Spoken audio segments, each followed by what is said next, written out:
Good afternoon, my name is Jared Mayer with REMAX of Santa Clarita, and I'm just going to do a real quick video segment on the homebuyer tax incentive credit that was extended into 2010. But I do want to start this segment off with real quick just congratulating everybody that participated in the Santa Clarita Valley Marathon on Sunday.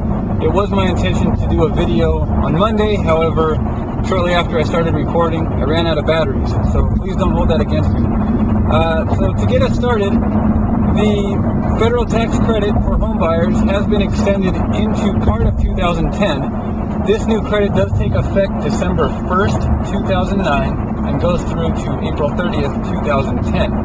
Now, if you are under contract by April 30th, you don't necessarily lose out on the credit because you will be granted an extension of 60 days in which to close escrow, putting that time frame at June 30th, 2010. So a couple of things to note. The tax credit remains the same at a maximum of $8,000 for first-time home buyers. It has been extended to move-up home buyers as well. So if you had owned a home currently, you do qualify for a tax credit as long as you used your current home as a primary residence for 5 consecutive years out of the past 8 years.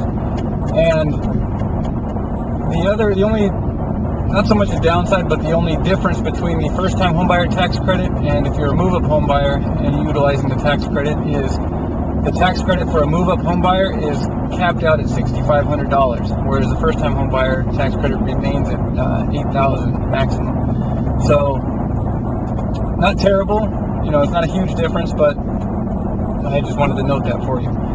Additionally, the income limits for the tax credit have been increased. So if you file your taxes singly, your maximum allowable income to still qualify for the tax incentive is $125,000. If you file jointly, those limits have been increased to $225,000 of annual income. So that's definitely a plus there.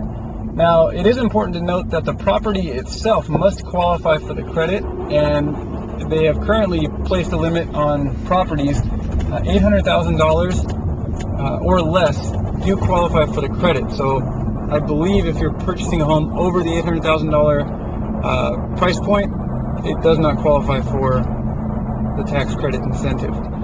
But you know, at any rate, still positive news.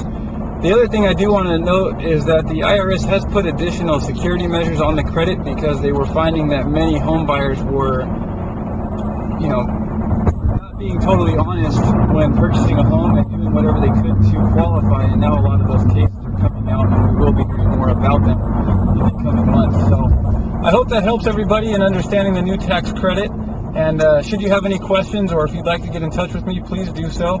My email address is jared.scv, and that's spelled JEROD.SCV for Santa Clarita Valley at gmail.com. If you're on Twitter, you can also find me there. My Twitter name is the @Jared_SCV, and I'm on a multitude of other social networking sites as well. So please feel free to punch in my information and we'll be sure to connect with one another. But until next time, I hope that was educational for you, and I look forward to speaking to you soon. Have yourself a great day.